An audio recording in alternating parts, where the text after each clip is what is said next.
nem sempre têm respostas convincentes. Por exemplo, por que tantos conflitos, tantas guerras? Por que uns têm muito, outros não? Uns têm poder de compra, outros não. Uns têm saúde, outros não. Uns são felizes, outros não. Por quê? Por quê? Por quê? E eu pergunto, quem é uma pessoa inteligente? Aquela que sabe muito ou aquela que resolve mais? Ngai naye Yesuwe. Ngai naye papaye. Kolo osunga ngai Yesuwe. Kolo kamba ngayo, okambanga masiaye. Yo Yayananga Yesuwe. Bom dia, eu sou John Conde Temeni, autor do livro África, até quando? Muitos me perguntam por que África e não África? Pelo menos desde que eu me entendo por gente, a África sempre é motivo de tristeza, de conflitos armados, de guerra, de pobreza, da miséria. Mas isso é um contraste. Por quê? Porque é uma terra rica, uma terra próspera. Mas a riqueza da África é uma bênção ou uma maldição? Quem condenou o povo africano na miséria? Quem está atrás da pobreza do continente? É isso que vamos descobrir nessa matéria.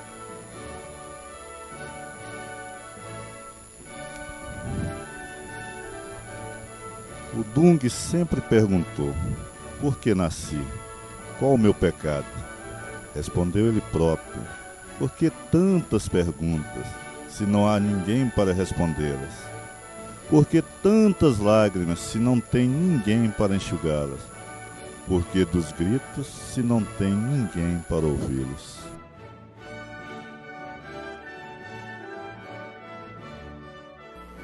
A pergunta que nunca cala: como você resolve um problema? Buscando a sua raiz ou curando sintomas?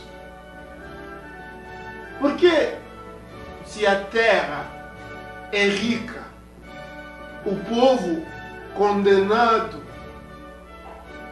na miséria, então vamos buscar a fonte, a origem do problema para tentar solucioná-lo. Vamos vasculhar a história. Como começou? Como é que o africano chegou a esse estado? A África, durante 3 séculos, foi a fonte, o berço da escravatura. Depois que se descobriu as Américas, os portugueses lideraram junto com os árabes o mercado de escravos. Então o berço desse mercado era os Congo, uma região que facilitava o comércio, trânsito, o contrabando. Então muitos jovens portugueses ambiciosos, querendo mudar a vida, foram para a África e lideraram esse mercado. Mas depois, ao longo do tempo, foi se descobrindo que não era só um material humano que era riqueza da África, mas é que a região tinha muitas riquezas, tinha muita riqueza em minérios, em fauna, em flora. Então isso motivou a cobiça das potências ocidentais, que muitos chegaram na África e naquela época e acedeu ao trono na Bélgica o rei Leopoldo II. O rei Leopoldo II, jovem ambicioso, tinha 30 anos quando ele se tornou rei. Ele queria também fazer da Bélgica uma potência, ou a Bélgica ter também uma colônia, como a maioria dos países europeus tinha. Ele tentou na China, tentou em Miramar, tentou em muitos lugares, sem sucesso. Agora, quando surgiu a questão do Congo, ele viu oportunidade de ouro para ele ter uma colônia na África. Então, ele se juntou com exploradores, Stanley, e muitos que já estavam na África, algumas empresas que exploravam já os minérios naquela época.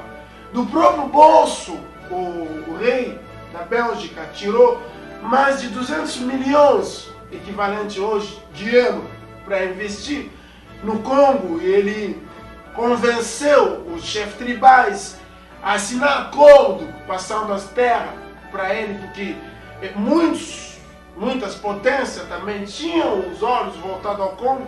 Então ele se antecipou para não perder aquele território riquíssimo. Então Portugal também estava de olho, a França estava de olho. Então nessa guerra, nessa disputa, e aconteceu em 1884 a Conferência de Berlim, liderado pelo chanceler alemão Otto Bismarck. Foi lá que, à base de uma régua, pegaram o mapa da África e não respeitaram limites de montanha, de rios. Então, com a régua mesmo, dividiram a África. Então, o rei Leopoldo II, ele, com aquela conversa, com aquela malandragem dele, da filantropia, havia mandado já missionário, ele adquiriu um território maior a 2,5 milhões de quilômetros quadrados, ou seja, 80 vezes mais do que o seu pequeno reino, a Bélgica. Então assim, ele se tornou o dono, né, do Congo durante muitos anos, durante quase um século. Ele explorou a terra, explorou minério, todo tipo de riqueza. Então na Conferência de Berlim, a conversa era a abolição da escravatura. Mas mesmo assim, o negro, ele continuou sendo tratado como escravo, ganhando quase nada e sendo mutilado. E os ocidentais, motivados pelo darwinismo social, se considerando mais ser humano do que o africano, então eles começaram a exploraram a terra da África durante muito tempo, condenando ao povo a miséria, a pobreza. E não poderiam elitizar o povo, porque se houver elite nesses países, seria sinônimo de problema, sinônimo de confusão. Então, quanto mais ignorante o povo for, melhor para ele ser roubado. Não fui convidado a Berlim, quando foi dividido o meu bolo sem deixar-me sequer uma fatia para me consolar. Fiquei revoltado. Enquanto comi, eu ainda peguei paus e machados para recuperar o que me pertence. Consegui, graças a Deus, mas entreguei às pessoas de minha confiança para conservá-lo. Infelizmente, estragou em suas mãos, por se recusar de lavá-las. minimizando assim a intensidade de minha necessidade. Esta é a razão pela qual fiquei à beira da estrada sem saber onde ir, principalmente em quem confiar. Quem me dará carona? Se a única orientação que os motoristas obedecem é proibido levar estranhos.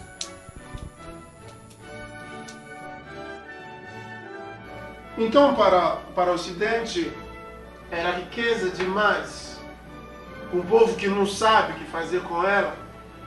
Então, o Ocidente resolveu invadir a África. Nós vimos a chegada dos africanos na África do Sul, os ingleses, os holandeses, os húngaros, os alemães. Então, se apropriaram do continente. Agora, como perpetuar essa invasão?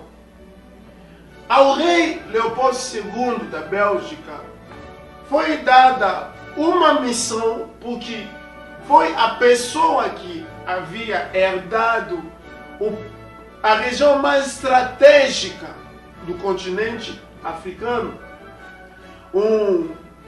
uma terra chamada de escândalo geológico por causa de imensas riquezas que o país tem.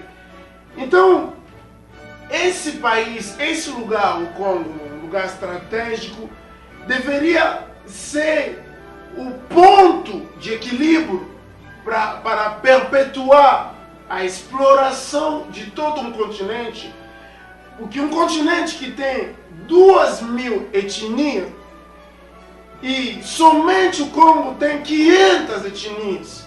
Agora, são fatores de peso e que o Ocidente descobriu alimentando o ódio tribal para que tudo se instalasse tipo como uma bomba a relógio prestes a explodir a qualquer momento. Então pegaram um ponto de desequilíbrio.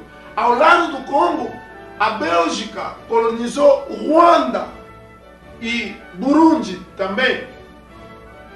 O que aconteceu? Qual foi a tática que eles fizeram para que perpetuasse essa política deles da colonização? Então, o Ruanda é formado de dois povos, que são os Hutus, que é a maioria incontestável, 90% da população, e os Tutsi, a minoria, que representa apenas 10% da população. O que os belgas fizeram? Pegaram a minoria, deram instrução para que as minorias governem as maiorias. Então o cenário já estava todo montado para que, quando a minoria viesse a governar a maioria, e a maioria não aceitaria aquilo, e isso provocaria uma guerra, uma instabilidade. Então tudo era já bem montado, já era o plano, o projeto da colonização. Isso culminou no massacre dos Tutsi em 1994. Mais de 1 milhão de Tutsi foram mortos, porque já era um plano maquiavélico para condenar o povo na miséria, na pobreza e na instabilidade. Então, o que fazer para resolver essa situação? O que fazer para sair dessa situação? E é bom falarmos como começou, mas melhor ainda, achamos nós mesmos como africanos soluções para resolver esses problemas que enfrentamos a vida toda. Gostaria de apagar o meu passado, mas não posso, pois é tudo que uma pessoa pode orgulhar-se quando seu futuro não lhe reserva um lugar digno. Queria comprar a felicidade, mas infelizmente cheguei atrasado. As lojas fecharam sem avisar. Decidi colocar o meu cérebro para trabalhar. dá o seu melhor para me fazer lembrar de algum fato positivo em toda a minha existência. Porém, tudo que sinto é um forte odor de sangue dos inocentes de Kigali. Praticamente 1 milhão sacrificados sem que ninguém interviesse. Todo mundo faz de conta que não vê nada. Os ocidentes, cientes de que ninguém aceita ser roubado a vida toda, sabiam que um dia eles tiveram que sair da África. Então, eles começaram a selecionar entre os africanos aqueles que perpetuariam, né, o imperialismo ocidental na África. Aí chegou os movimentos pedindo a independência no Egito, na Algéria. Em 1956, liderado por Kwame Nkrumah, o Ghana foi o primeiro país africano a conseguir a sua independência. E de lá, o líder ganense juntou muitos líderes da África numa ideologia que ele chamou pan-africanismo, e ele assim incentivou muitos líderes a reivindicar a independência. É assim que nos anos 60 muitos países conseguiram a sua independência.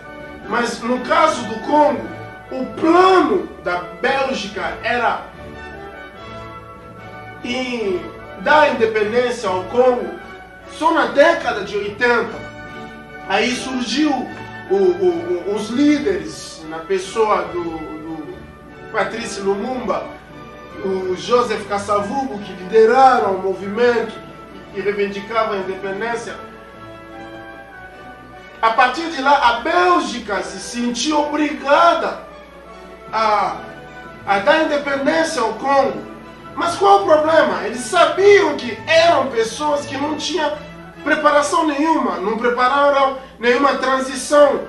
Era um plano perfeito, porque sabia que a África era como um avião que estava lá em cima, e o dono do avião fala: bom, eu não quero mais. Chega o piloto e fala: não quero mais que você pilota meu avião. Aí de repente o piloto fala: tudo bem, já que você não quer mais, eu vou descer, deixando o avião lá em cima. E o dono, que nunca pilotou, não sabia como aterrissar. Agora imagina o estrago. Imagina os estragos.